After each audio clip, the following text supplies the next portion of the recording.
Hello everyone. Today we talk about Culpa Mia 3, Our Fault. Let's talk about the ending of the book and the movie. Now let's listen to the real ending from Nick's side.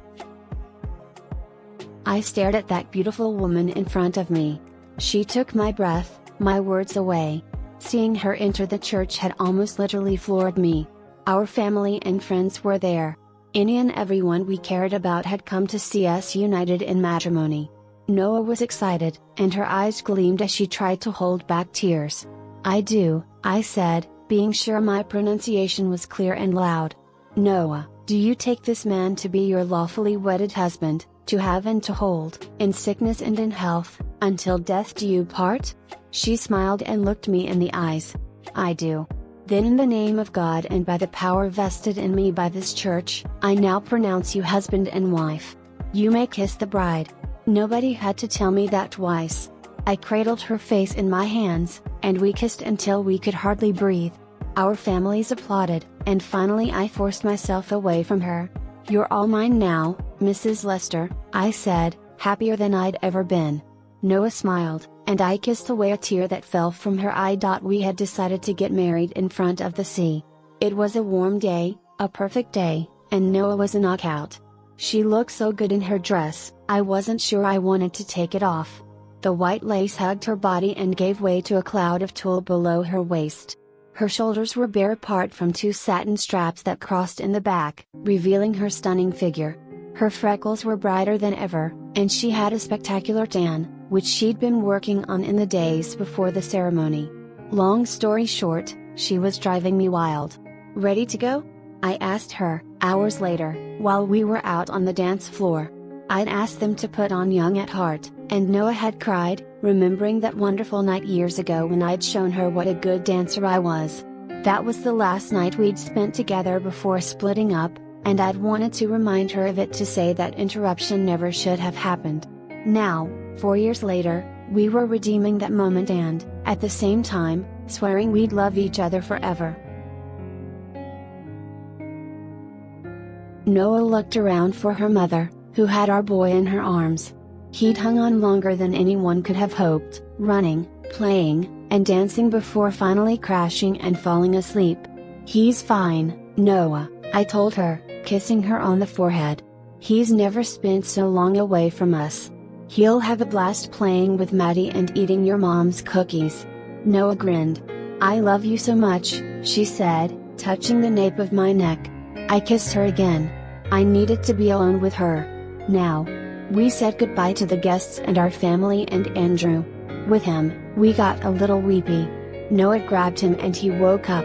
In his teeny tuxedo, he was just to die for. My prince, Noah said, kissing his cheeks. You behave, okay? I took him from her to stop her from going into hysterics. If he started crying, and she did, too, who knew where it would all end? I tossed him in the air, making him laugh, then hugged him and rested his head on my shoulder. Nick, don't you think? There was a warning in my expression. It was time for me and my wife to be by ourselves. We weren't taking the baby. That issue had been decided. My mother came over and held her arms out for him. You guys go. This little thing is in good hands. She kissed me on the cheek and walked off with him. Any cheers soon disappeared amid the noise, the crowd, the music. But Noah stayed there looking at the place where my mother had stood with Andrew. Come on, I said, lifting her in my arms. It's time to go, Freckles. She tried to smile. Yeah, I guess we should get a move on. Everyone crowded around the door, waiting to see us off. We ran toward the white limousine that would take us to the hotel where we'd reserved the honeymoon suite.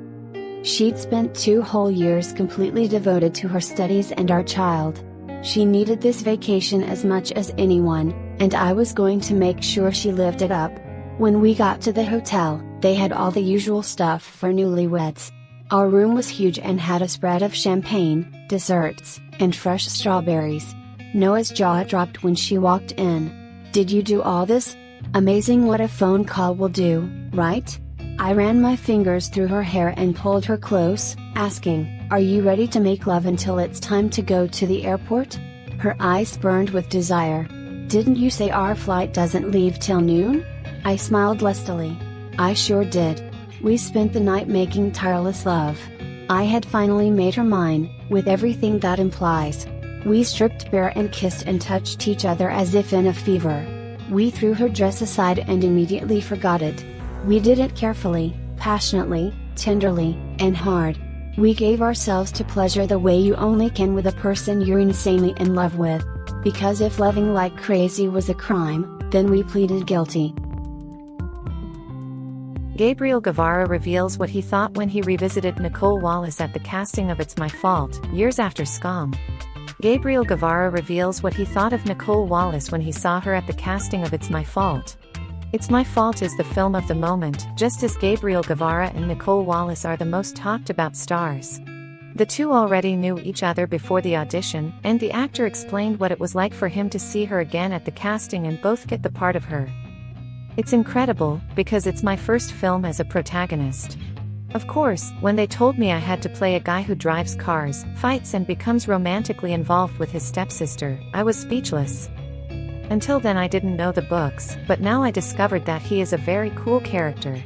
Also, I'm about to work with Nicole Wallace again, who is wonderful. We have already shared the set of Scam, which was our first project, and now we meet again in our first film. Today, however, Gabriel Guevara tells how the audition with Nicole Wallace was, and in particular the moment in which the two met again at the casting. We've always gotten along since we worked on Scam. I knew he was with me at the casting, and when I saw her walk through the door we both freaked out. For me it was an advantage, because we helped each other to pass the audition and luckily they took us both. They had already told me that they had selected me, and I had to do a second test with Nicole and another finalist. Obviously it went much better with her because we already knew each other, we had trust. Anticipations to come. The video trailer is in Italian with subtitles in all languages. Remember to press the CC button at the top of the video and choose the subtitle language as well. Go! Good vision! Nuestro amor merece luchar. En lo más profundo, tú también sientes lo mismo.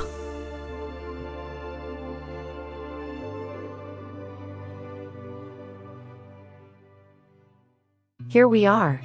Of course we saw a short preview. You can see them whole in the YouTube channel of the voice actress and creator Julia Segreti. She is a voice actress and actress. With her voice it brings strong emotions. She is Italian. In her videos you can also activate all the subtitles. Just go to the YouTube video options and then choose the language. We talked to Julia. She uses her own voice in an innovative and particular way. È vero, non hai avuto un buon esempio, ma hai imparato a mie spese che dagli errori si impara e si diventa persone migliori. And she is popular on the web.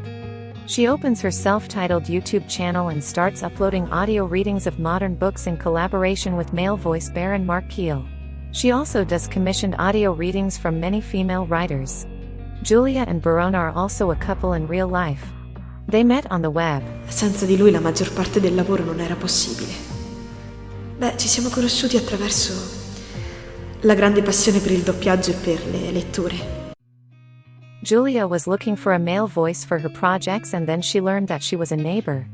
You have dubbed some important films and participated in various famous Italian TV programs. Julia is also a Spotify artist. She realizes with her voice covers of her recited. She's a writer. She has acted in the theater in various shows and fairs.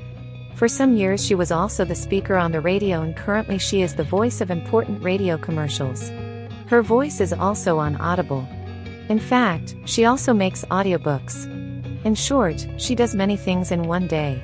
She likes to tease with her voice and has managed to work with her voice. She loves animals, she loves being with her boyfriend. It's hard to sum up her life. I suggest you visit her YouTube channel. There you can hear and see her work. While her private life and her other passions can be seen on Instagram. Io, insieme a voi, ho una lunga strada da percorrere. E mentre percorriamo insieme questa strada, altre persone si uniranno.